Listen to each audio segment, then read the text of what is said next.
Bom, o senhor fez parte de um partido que governou a Bahia por quase 20 anos. O senhor é um professor também. O senhor se sente responsável pelos milhões de analfabetos que a gestão de Wagner tenta alfabetizar através do programa TOPA? Olha, primeiro, eu considero que durante todo esse período a Bahia avançou e ocupou um lugar de destaque no cenário nacional. A Bahia hoje, eu vejo o próprio governador Wagner dizer, a sexta maior economia do país. Como é que ela chegou? Não foi pelo governo atual. Ela chegou pelo trabalho que foi feito ao longo desses anos. Né? A situação que nós herdamos em termos educacional avançou muito. Eu tenho, por exemplo, o orgulho de dizer que eu construí 25 colégios modelo Luiz Eduardo Magalhães, inclusive em Feira de Santana, nas principais cidades. Eu não sei se tem algum colégio construído pelo atual governo em Feira de Santana, ou pelo menos do porte do colégio modelo Luiz Eduardo Magalhães. Nós dobramos o número de vagas para o ensino médio no estado, porque foi implantado um programa chamado Fundef, que hoje é Fundeb, né, que colocou praticamente quase que 100% das crianças nas escolas, isso no ensino fundamental, e nós precisávamos recepcioná-la no ensino médio. Por isso construímos essa rede de colégio Luiz Eduardo Magalhães, colégio modelos, que homenageou o deputado Luiz Eduardo Magalhães. Né? Então, eu tenho consciência que nós avançamos no meu governo e acho que nos outros governos. Né? Então, nós avançamos. Agora, você criar um programa TOPA e achar que esse programa resolve a questão educacional, não é verdade. Você está apenas resgatando a educação de adultos que não foram educados.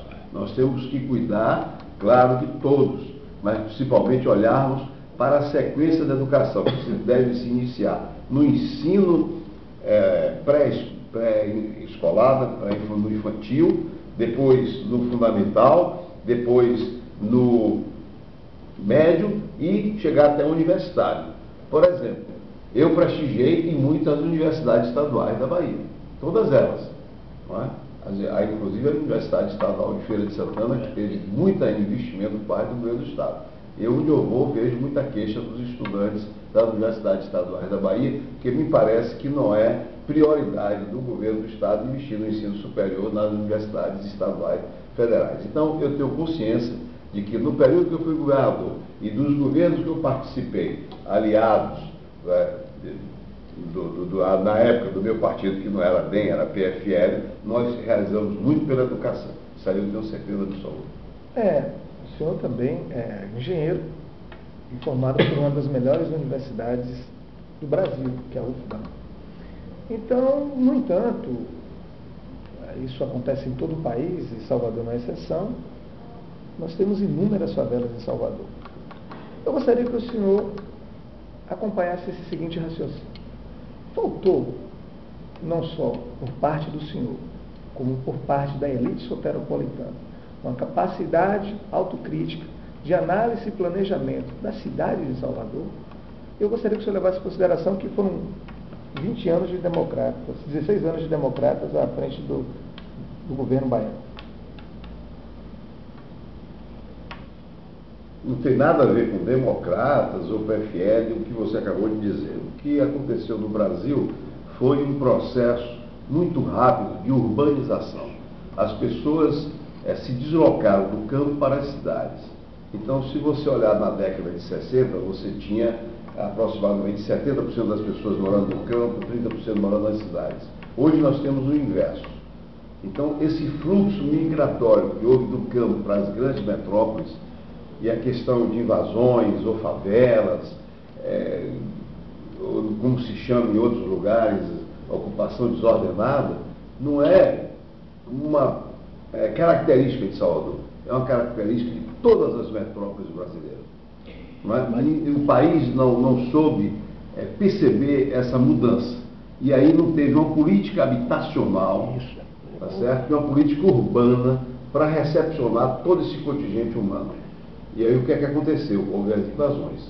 E, em certa parte, a leniência, aí sim, do poder municipal, em muitas cidades, de permitir invasões, permitir loteamentos desordenados, que depois fica um passivo muito grande. Quando eu fui governador, nós tínhamos aí um projeto chamado Viver Melhor, com recursos da Caixa Econômica, você ia em cada uma dessas comunidades que não dá para você remover mais. No momento que implantou, não se remove, né? Porque a população não aceita nem a maneira correta. Você tem que entrar e dotar essas áreas de infraestrutura para que chegue uma ambulância, para que chegue o carro do gás, para que possa chegar um táxi, né? Então, tudo isso foi feito.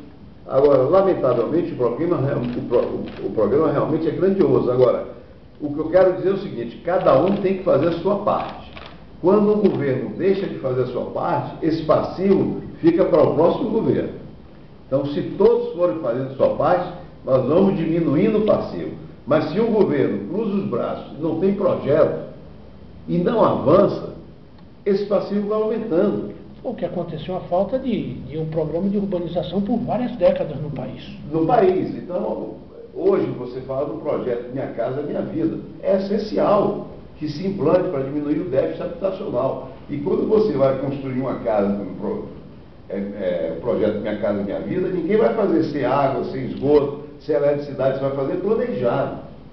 Agora, o que houve nessa migração nas cidades, principalmente nas metrópoles, mas também na cidade do interior, um pouco acontece isso, foi que quem veio do campo, não tendo como adquirir terrenos, foram invadindo e o poder público não tinha como fazer, ou não planejou, e aconteceu isso. Mas não tem nada a ver com a política, nem com o partido. Aconteceu isso em todo o país.